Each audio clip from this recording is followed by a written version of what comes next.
Hi everyone, my name is Dr. Harmony. I am a twin flame expert helping twin flames around the globe face fears, find freedom, and glow forward on fire. Welcome to part 3 of Getting into Alignment of a 5-part series, and today is Getting into Alignment with Purpose.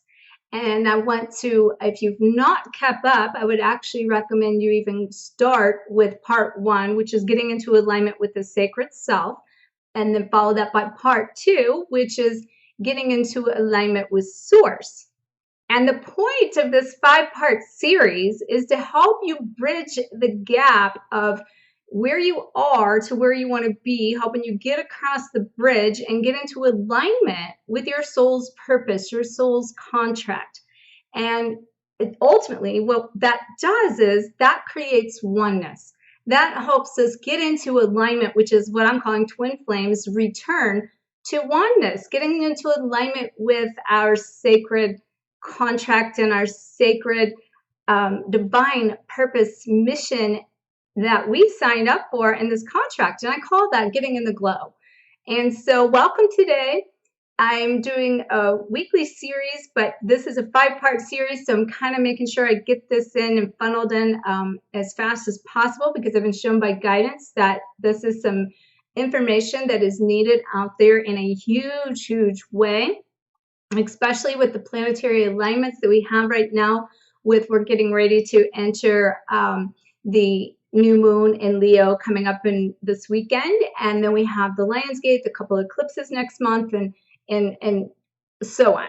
So that is a whole nother gateway to this oneness is what I'm being shown. So like this whole gateway through this process of July into August, through these eclipses and through this Lionsgate I'm being shown is like the gateway into this oneness that is getting us set up to be able to bring all this into form that I'm talking about, getting into alignment. So to bring it into form, we have to get into alignment with it. And we have to get into alignment with the sacred self, getting into alignment with source, so we can tap into the greatest potential of that alignment with our purpose and with our mission. And I want to say there's like a couple parts to this purpose and this mission. And I want to try to clarify that for you and clear up some of that controversy. As an individual soul, even being a twin flame, you have an individual purpose that your soul signed up for to experience, to learn, and to get in connection with. In addition to that, being a twin flame and coming into alignment with your beloved, there becomes a twin flame mission that is part of your union. That when you come into reunion, or even or prior, as you go up in your consciousness and you get into this alignment and into this vortex, that is another piece of this. But I want to keep that piece separate from this piece today.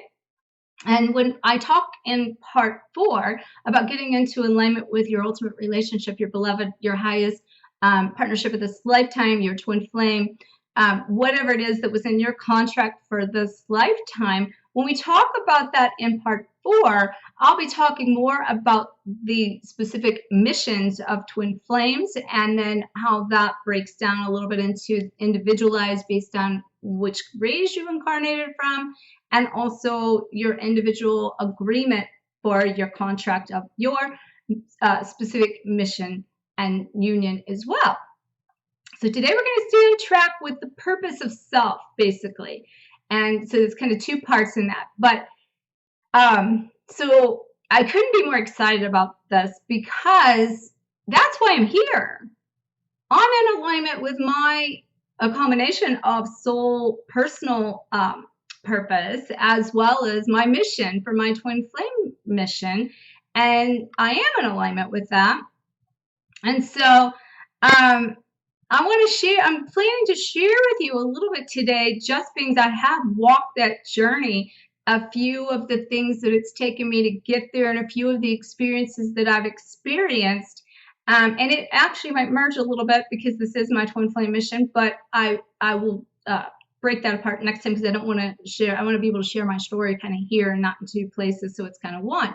And I talk a lot about my story in Twin Flame Code Breaker, my book. book. And I share my very raw personal journey that people find very inspirational and can identify with in a lot of ways. So I'm going to share a little bit of that today, very, very high place of that. But I feel like it's important for those of you that don't know my background, and that you can hear that, or even maybe you read it, but sometimes hearing it coming out is another story. And I have some really cool things that happened last night that I want to tie into it, which means it's divinely orchestrated and perfect alignment for today's topic to share that, or a certain situation that happened last night for me to share with you would not have even came up. And that's how this stuff works. It is all perfect. It is all in alignment. It happens when it needs to. And that's what we have to learn to do. So let's talk for a minute about, our purpose. Our only real purpose in life should be to love. And that means be a representation of love, to be loved, to love ourselves, and then live like we're loved, and then love what we do and live what we love.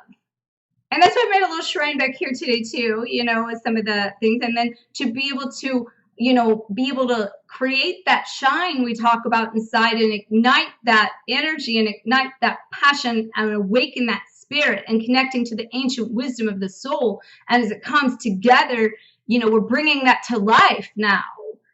We have this inner desire, this inner purpose, this inner connection to connect with all that is. It's a little voice inside that knows what you signed up for. And if you're like me, you've been searching for that or feeling this most or all of your whole life. And what happens is, we get in this wheel of life and we have all these expectations of others and of ourselves and the way that we consider from the old paradigms what success should be.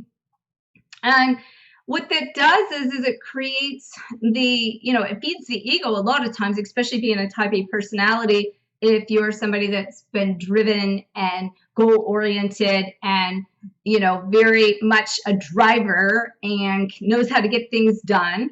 Or you might be somebody that's been a procrastinator, don't know where to start, feel overwhelmed, and can't even get anything going because you can't see the trees for the forest because there's so many things, and you might even come up with so many great ideas, but you can't even connect your dots, and it can be overwhelming.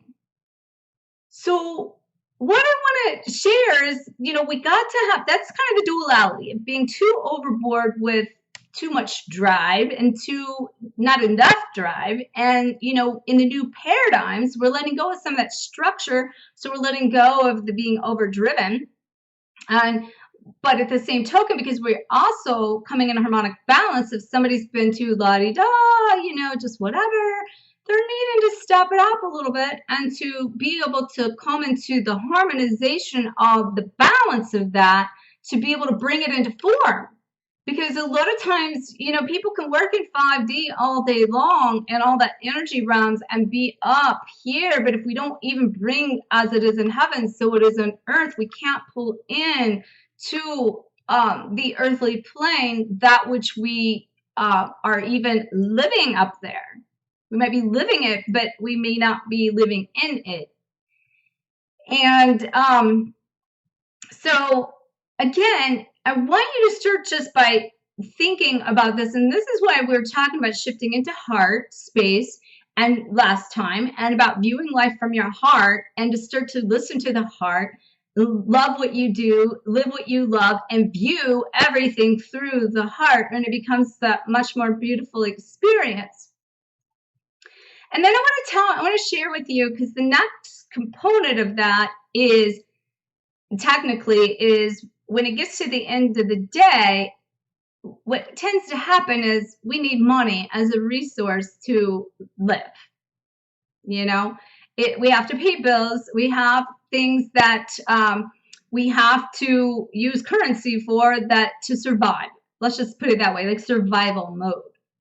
And and that is realistic. But then when we live in that space of survival mode, we are setting up the limitations of the lack, and we're focusing on the lack of, and we're not focusing on the concept that in the vortex that I'm talking about here, there is no lack, because when you tune into the channel of your divine mission and your divine purpose, everything you need for that journey will appear, not just for yourself, not just for your life, and not just in the connection to source, but also for your purpose. It will. And I can promise you, because I'm going to share with you some of my story, how I got there and how I was kind of shoved off the cliff by the universe sort of at the end there.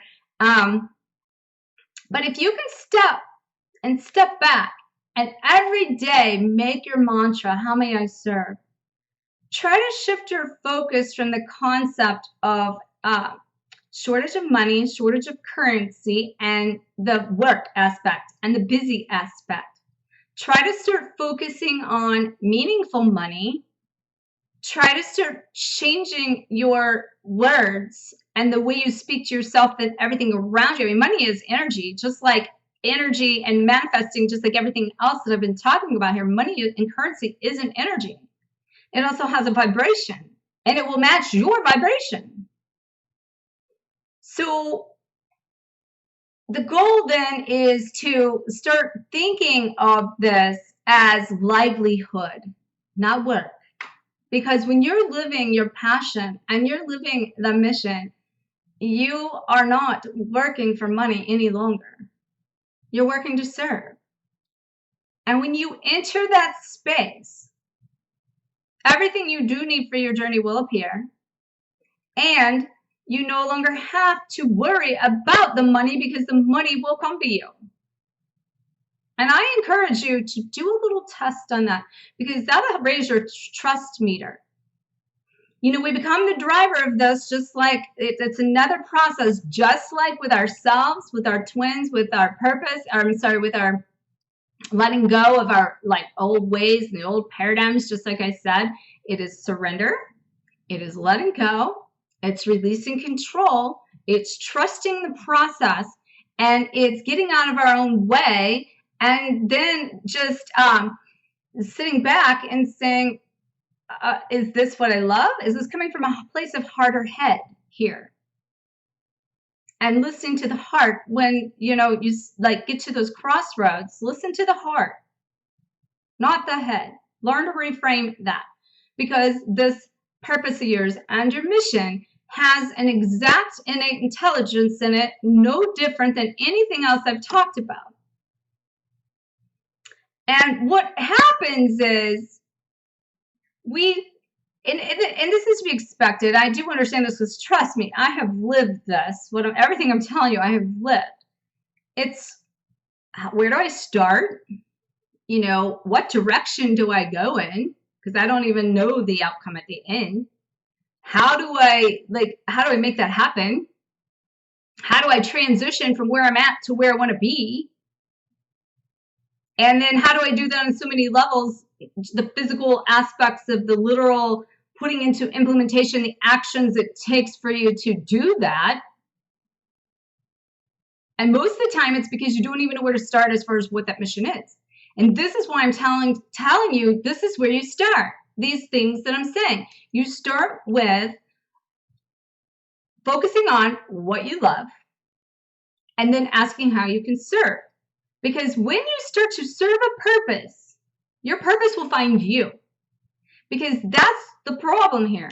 We're trying to figure it out from the mind of what is the purpose? What is the purpose? You're focusing on the outcome of all aspects of what it is, how to get there, how's it going to be when you get there, and what are you going to need along the way to get there. So it's about you trusting the process, getting out of the way.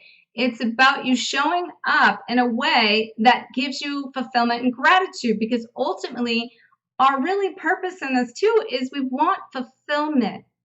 That's, and that's why I said love. That's what gives us fulfillment, which has to start with self-love too. But we want fulfillment.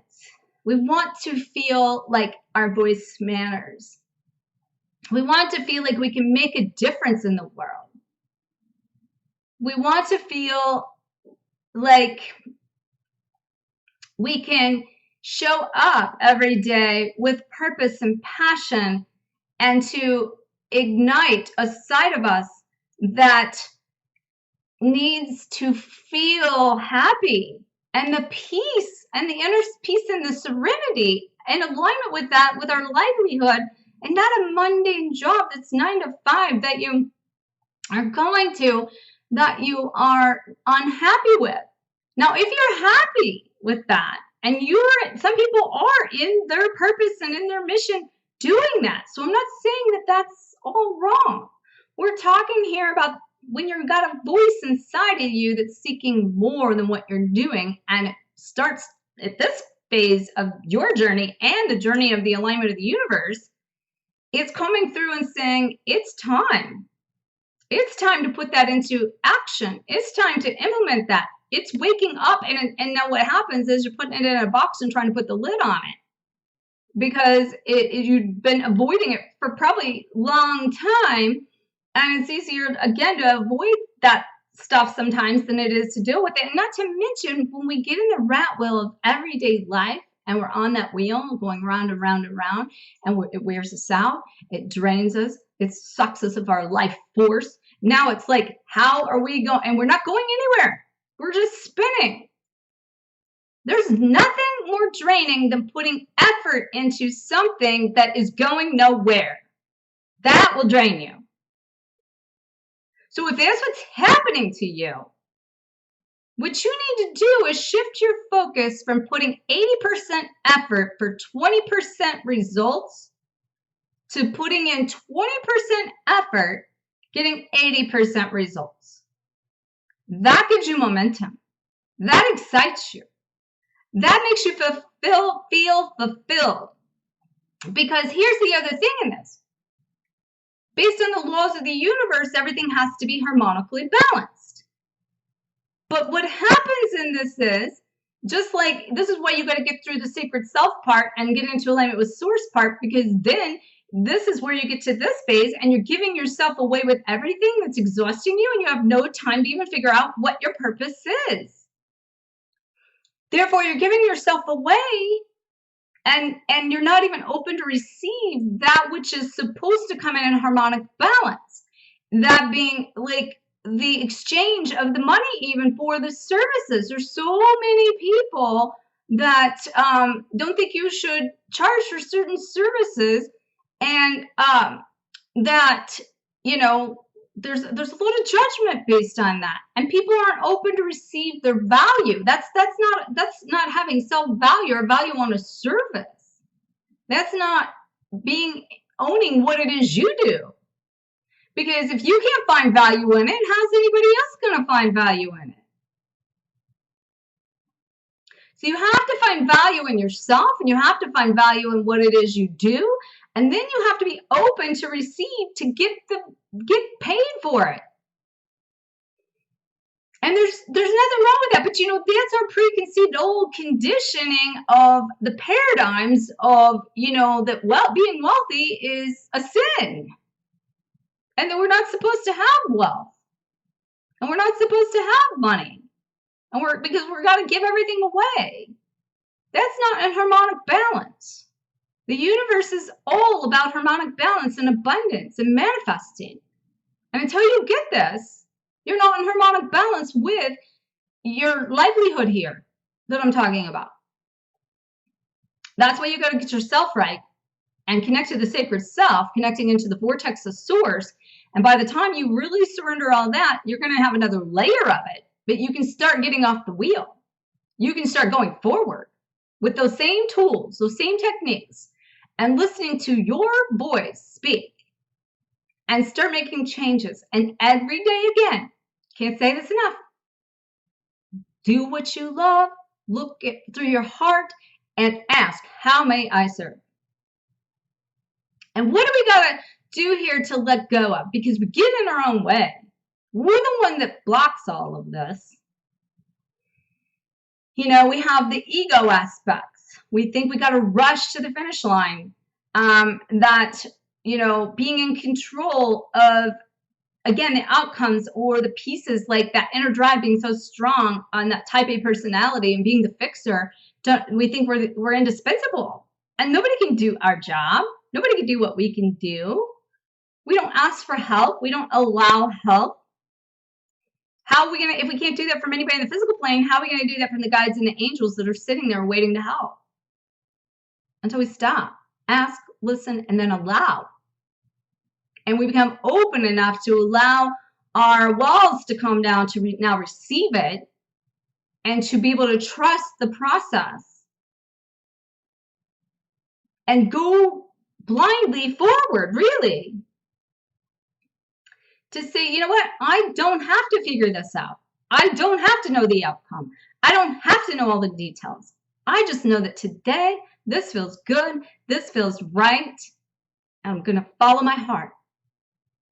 And I can promise you, if you do that every day, you're going to get there. But quit trying to figure it out before you go. Because people are trying to figure this out and have, like, okay, what is the destination? What are all the steps? Details, figuring every little A, B, C, D. I can promise you, all the programs I have, I did it in motion. When I started assisting twin flames quite a while back now, I didn't have a program. The program developed in the process. Well, of course, with the assistance of my true twin that came in and helped me reboot your twin soul blueprint that I was to share as part of the mission for helping other twin flames. But it was in motion. It was happening. It was being done. I didn't sit down and say, this is what happens and this is what I'm going to go teach and this is how you do it and I'm going to figure it all out and I'm going to have it all my dots, all my I's dotted and all my T's crossed and I'm going to have this all in order and now I'm going to go out there and do it. But that's what we try to do. And again, I've been one that's beat my head against the wall plenty of times figuring out, like, trying to make something happen. And I'll tell you too, when that happens and you're trying to resist and you're trying to make something happen, you're in the wrong bus. You're in the wrong lane. You're trying to go in the wrong direction. Because if that's what's happening, it won't be like that when you're in alignment. I can promise you, the doors are going to open. It's like every door that you knock on that's for you, it's going to open wide and the floodgates are going to come in. If it's the right door. If it's the wrong door, you have to let go. Now, I'll also tell you, though, with that being said, the greater your purpose, the greater your mission, the greater your resistance will be. Because that's the magnitude of the dualities of the expansion, of how deep you got to go in one direction to expand in the opposite direction. And also, from my own experience, I can tell you, the stronger you are, the harder the smack. The more you resist it, the more the universe has to get your attention. That means the more crap and circumstances you have to end up in to surrender and let go and go with the flow, grow with the flow, because that energy is ever changing, and stop trying to manipulate the flow. You can't reverse a river. Your alignment is a river going downstream with ease and grace. You're trying to swim upstream in this big current that's going to take you under. It sure will, until you fight it hard enough that you wear yourself out, that you feel like you're going to drown, that you can't do it anymore, and then you literally pass out, and all of a sudden you give way, and now you're going down the river. Now, that's how I did it.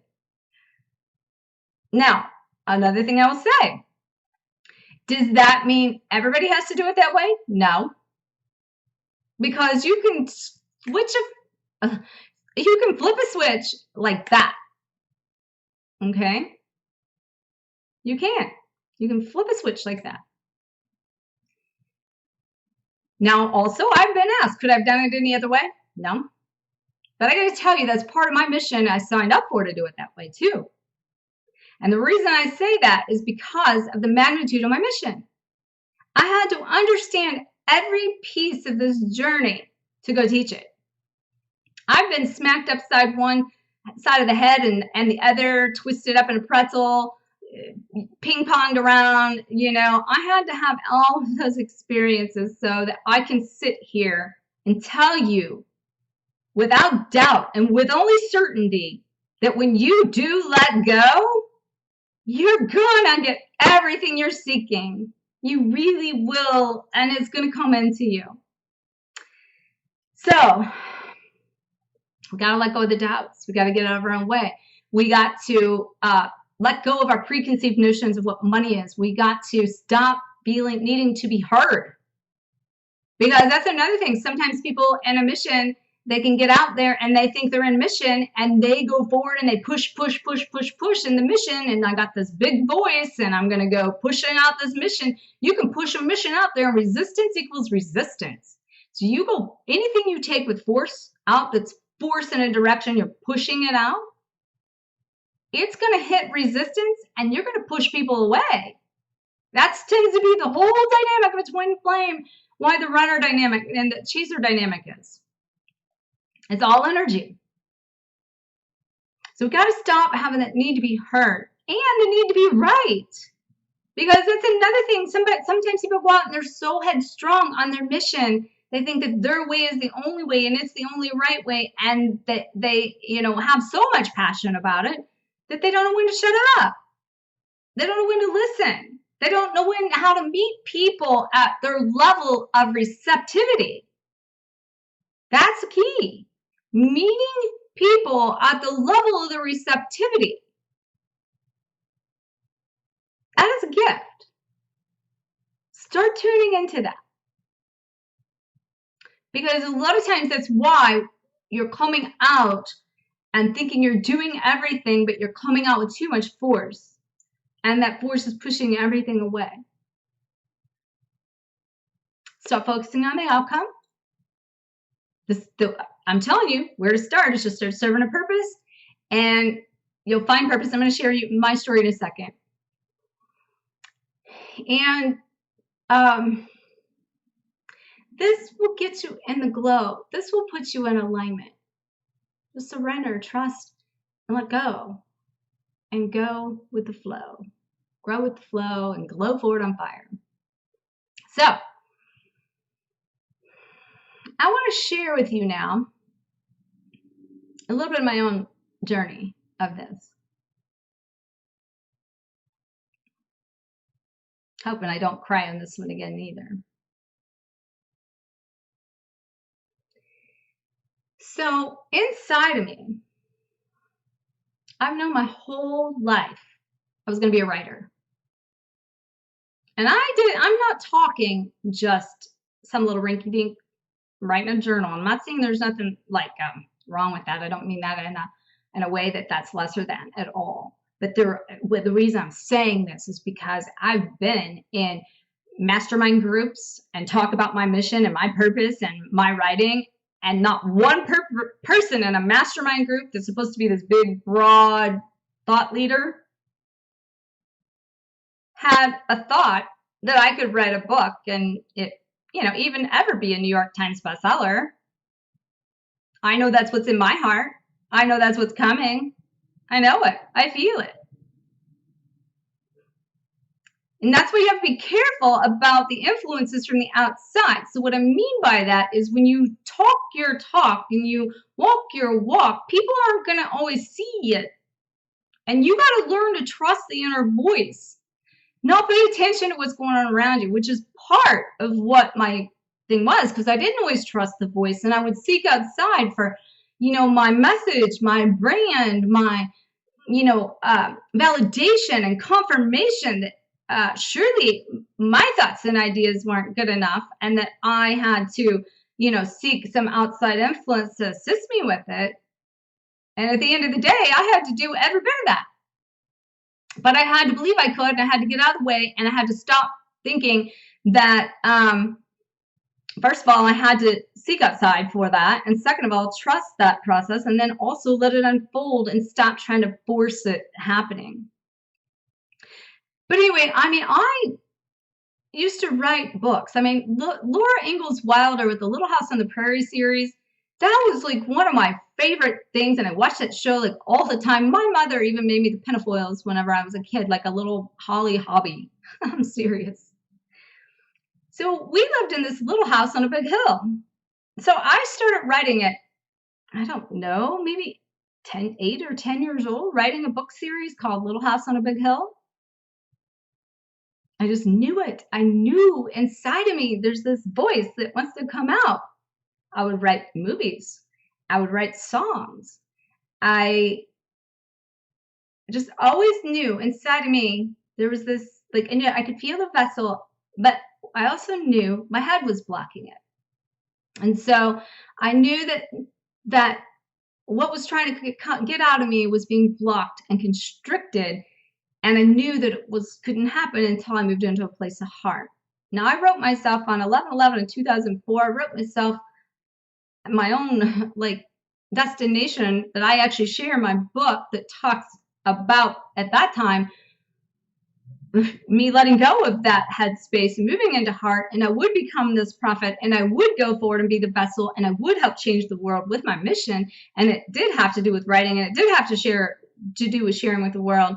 So I do share that story in the book because that was something that I wrote to myself so long ago. And when I started writing Twin Flame Code Breaker, I found that as confirmation, as a reminder of, showing me that I planted the seeds along the way. And so,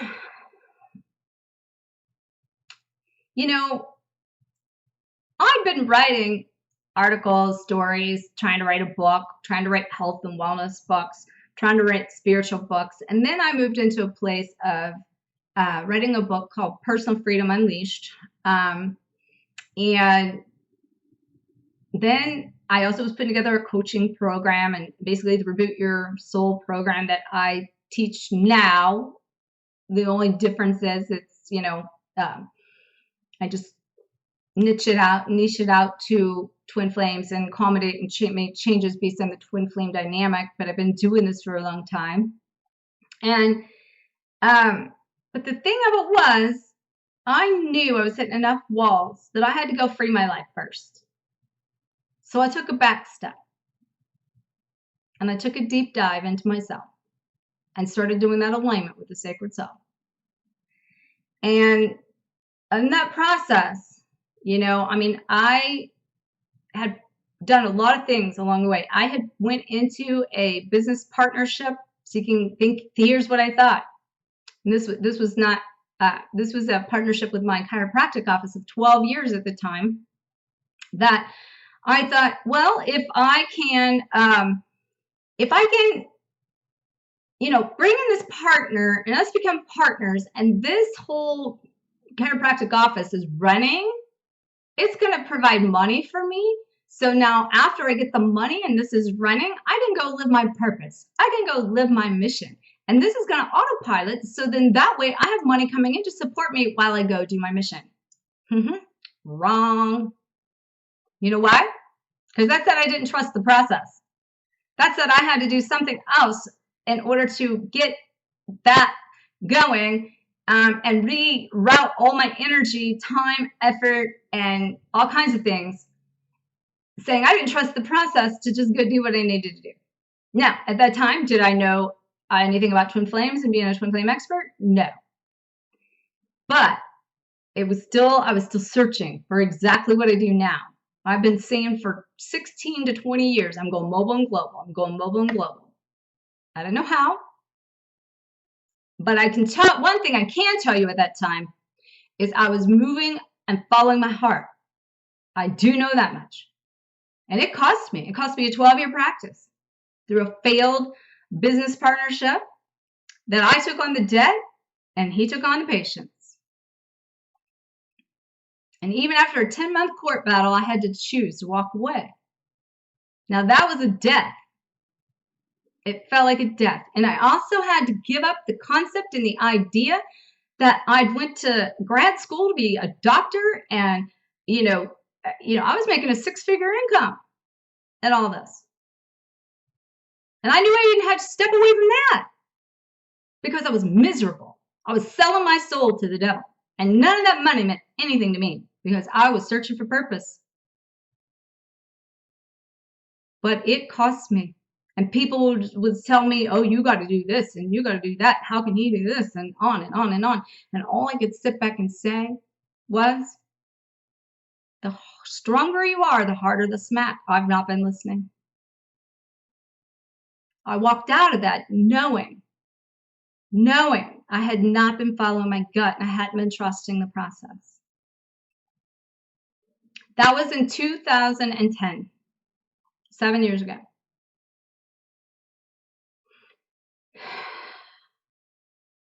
I went through a death. I stuck my head in the sand for a couple, 2 or 3 years. Started a second business with a life partner. Very, very happy relationship. Went from heaven for 4 years to hell for 3. Stayed an extra 2 years in hell just to make sure it wasn't something I needed to clean up. And in that process, then became attached to a business producing $500,000 in revenue. But I was dying inside. I was tangled in a web I didn't know how to get out of.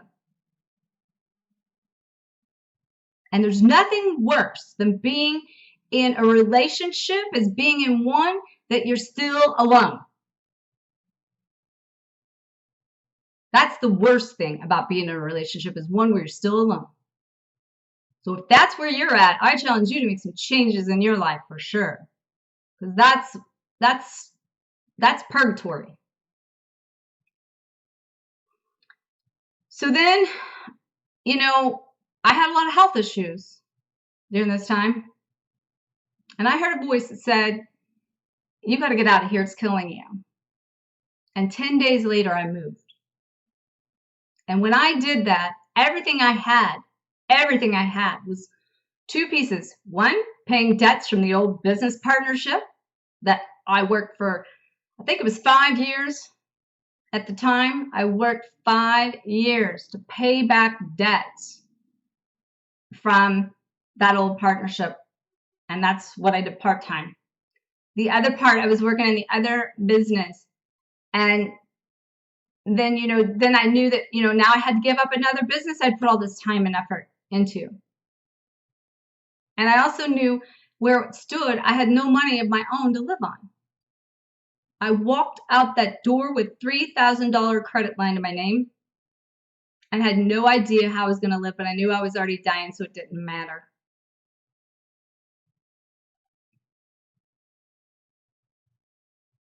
And then I thought I was going to escape. I thought I was going to get my life back on track. And I will say this, we ended up very cordially separating everything and selling the business, which sold at the very last minute. And the broker said it was a match made in heaven. And so I'm like off to the races now, get my mission in order. I had 18 months set aside from the sale of the business knowing I could get my mission in order. And I was working towards that every day. And the harder I pushed to go in the direction that I was trying to go, the more doors slammed in my face. I'd faced my fears in search of freedom, but it didn't stop there. I had then was diagnosed with uterine cancer during this. And at first I was really upset with my ex-life partner. Felt like it was another mess of his I had to clean up, and he was getting off scot-free. And then I had to realize I had to forgive myself for putting myself through all that.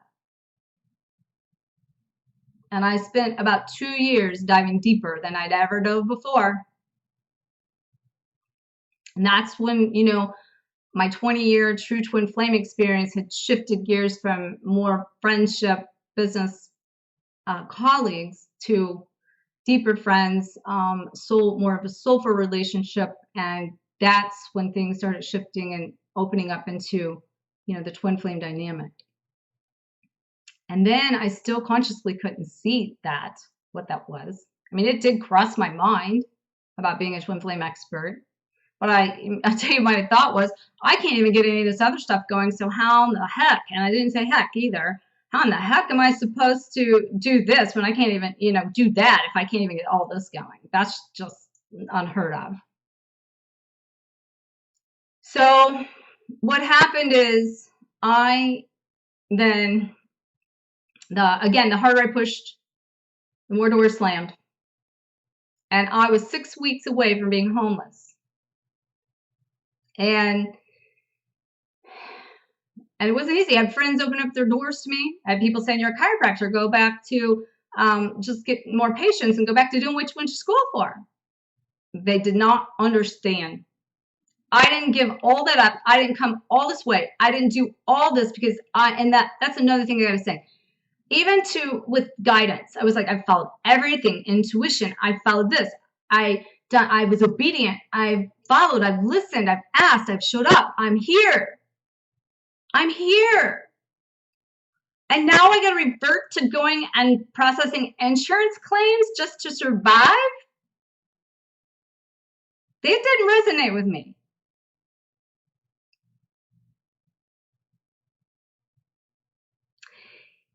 And so I thought I surrendered, and I said, okay, I'll surrender. I'll go get a job. Submitted my first resume I'd made in my life. I'd not worked for anybody since I was 22 years old, or probably about 22 years old. So I started submitting all these resumes, which, by the way, I never got one call back. But then I had a situation happen. Wayne Dyer's been 20-year mentor, spiritual mentor. I've followed all his guidance for all this time. And back in 2003, I believe it was, I met him for the first time, and this unconsciously slipped out of my mouth, and I said, as long as I'm living, your work will never die. And now that haunted me for years. Why would I tell Wayne Dyer that? But he, in his Zen-like presence, bowed in Namaste prayer position and said his famous line, I'm glad to hear you won't be, I'm glad to hear that you will not be dying with your music still in you.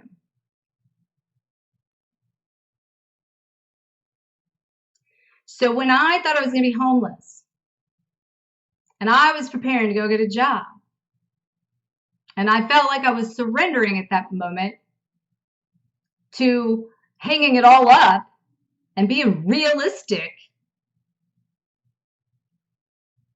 I had a dream, because I also went back real quick. I got to tell you, I went back and I had went to the Writing from the Soul with Heihachi, Wayne Dyer, and in Hawaii.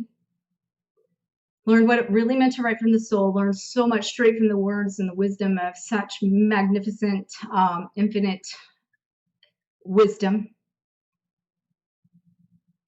And I had a dream that I was in a big audience, and all I could see was silhouettes, and I was scared to death. I knew I was public speaking. I knew I had a huge crowd, and I was scared to death. And out of nowhere, Wayne showed up, and he lifted me up on his shoulders. And all of a sudden, my fear left. And when my fear left, Wayne had taken me away for the day, shared many words of wisdom, and when I woke up, I found the notebook laying next to my bed on my night table that I had taken notes from the words of Wayne in the Hawaii, when I was in Hawaii with the Writing from the Soul, learning. I opened it up. And I will share with you in 1 minute what I read, because it's so impactful when it comes to us getting in purpose. It was so impactful to me that I know, that it's impactful, going to be impactful to other people, these words of wisdom. And, you know, I got to tell you too, right after I had that dream, the song by Mark Robin, You Raise Me Up, came on. It was right after, it was like the next day. And I heard those words. And I cried like a baby, and that was the first time I can say I surrendered. I let go. I got out of my own way. And I knew that I might have to get a job, but I did not come all this way. I did not come all this way to get in alignment with my purpose and give up and quit.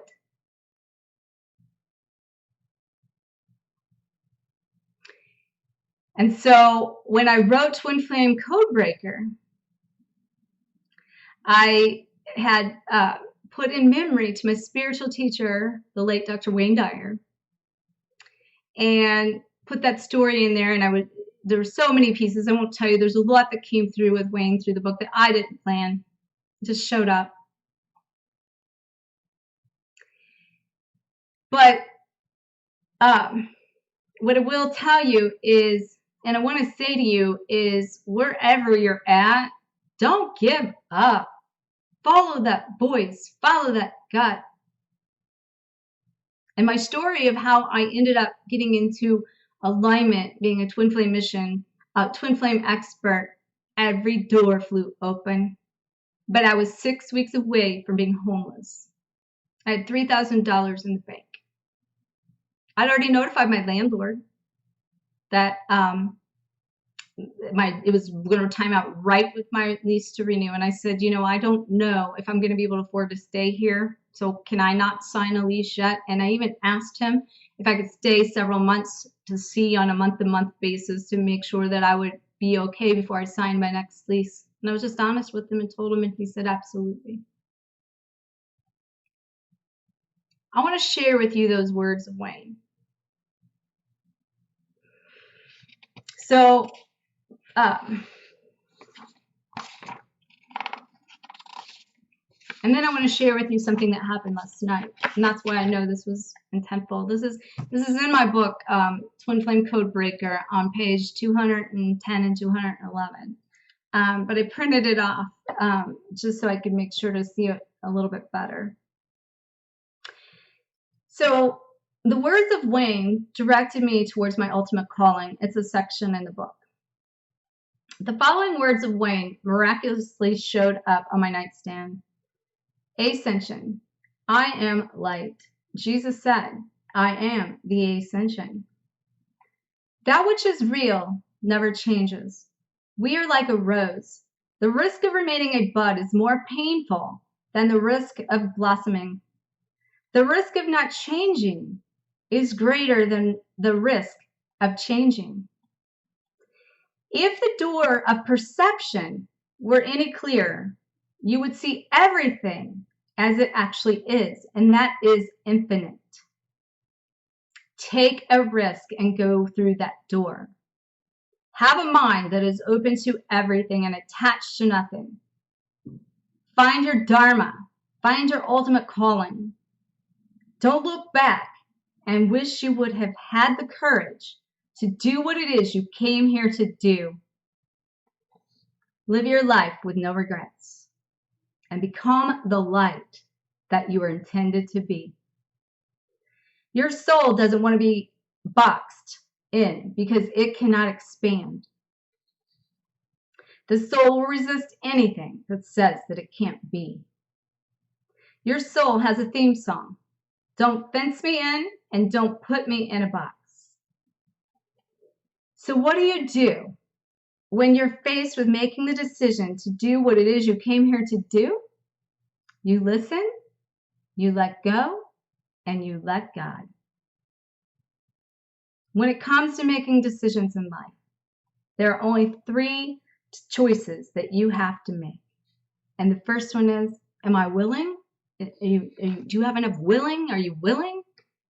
Am I willing to listen and do what it is I am being guided to do? 80% of people focus on why they can't do something rather than why they can. It takes courage to change. It takes more courage to change than it does than just being stuck. That's comfortable. Number 2, it takes determination. Am I determined to follow that which I came here and to do?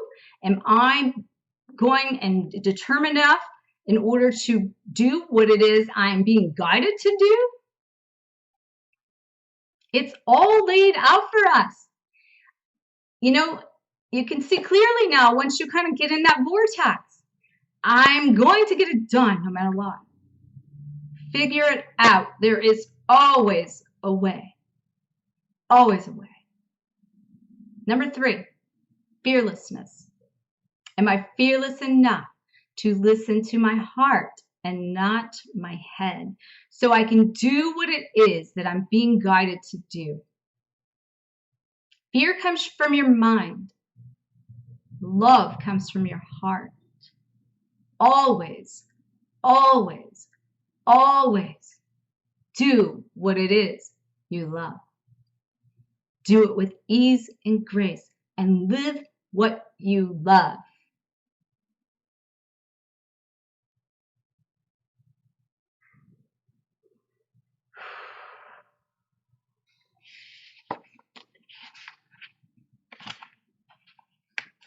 I want to share with you something that happened just last night. I had went to a John of God meditation, a friend of mine. She had just went to the Casa in Brazil, which, by the way, when I had my uterine cancer, I did go before all the entities, and John of God, a couple of those entities now still work with me, had all of the John of God healing.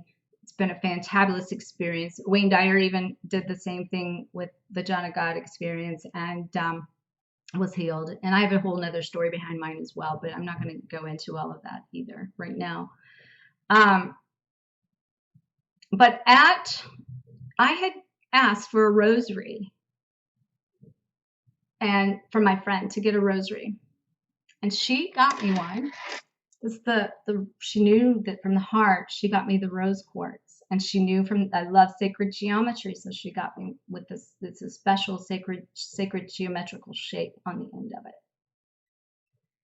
And we did last night a meditation, and when we did the meditation, there was different entities that came through.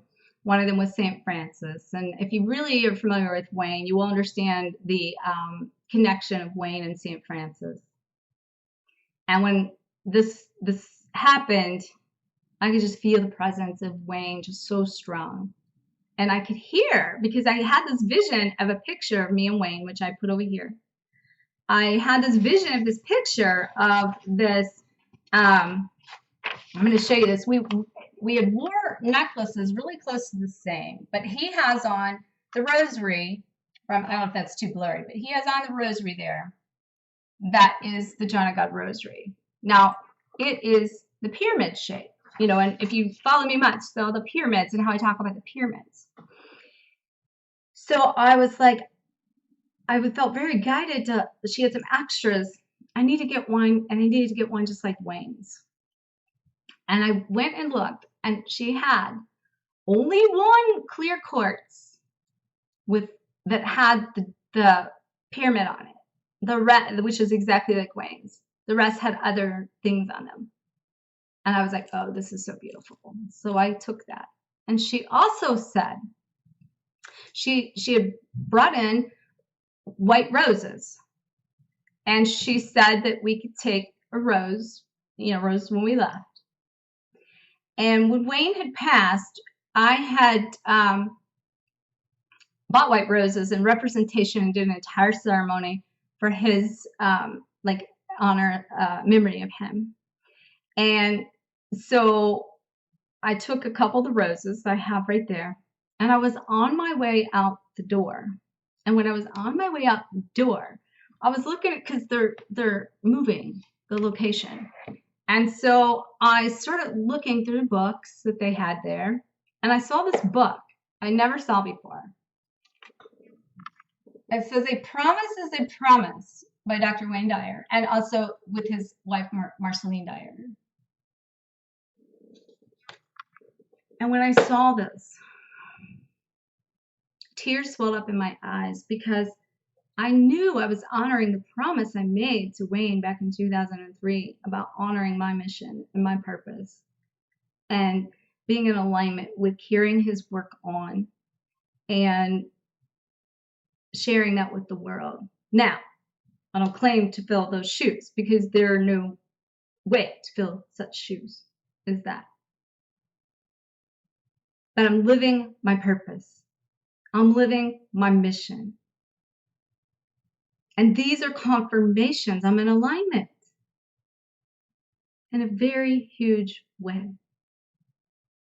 I challenge you from the bottom of my heart, live fearless, live loved, and live free. It will be the most beautiful experience you could ever undergo.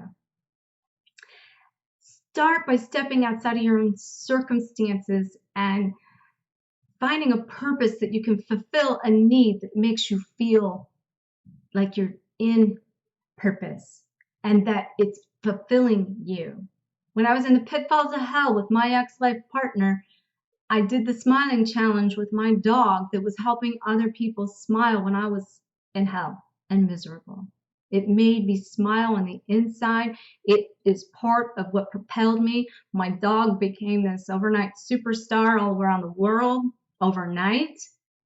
And I started being in mission and purpose, and my worldly mission picked up from there.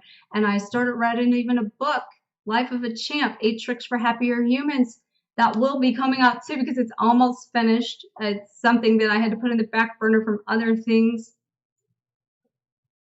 But, you know, if we were all to live more like our dog, we would all be more Christ-centered, and we would all be happier people. That's for sure. So, live what you love and love what you live. And make sure to check out the links below. There is a soul purpose link from Dr. Dyer that I love and I share with my clients that I'm going to share with you down here. You won't want to miss it. He talks about purpose as well. You know, when it comes to finding North Stars that can help us find our way home, you know, I can't think of anybody more radiant to follow than Wayne Dyer. And so I always share his information. And make sure to check out the Return to Oneness, Twin Flames Return to Oneness tour that I'm doing. That's going to be the kickoff here in the Gateway of Alignment in St. Louis, Missouri, the weekend of 11/11. I have also coming up, this is going to be so exciting. Actually, I'll put a link down here for you as well. And actually, I'm going to make a video. I'll probably put more on that. But we have, you know, I said the Lionsgate coming up, and I actually am going to be doing a live call, a live event that's going to be helping to activate seeds of radiance and seeds of light on this Lionsgate on August 8th, coming up at 8 p.m. And I'm going to put a link down there because I would highly recommend you get plugged into that, because it's going to be very powerful. 8 p.m. Central Standard Time on August 8th. We're going to be activating your light and putting together action steps for you to prepare to go forward for the months to come, because there's going to be some powerful energy. It's going to be total eclipse of the heart. And what you do right now when it comes to getting in alignment with yourself, with your source, and with your mission and everything, what you do right now to bring that into form is going to carry with you over the next cycle of about the next 10 years. So it's going to be so important that you act through this gateway to get in alignment, okay, with all that you came here to do. So much love to you. Many blessings. May you always face fear, find freedom, and glow forward on fire. Namaste.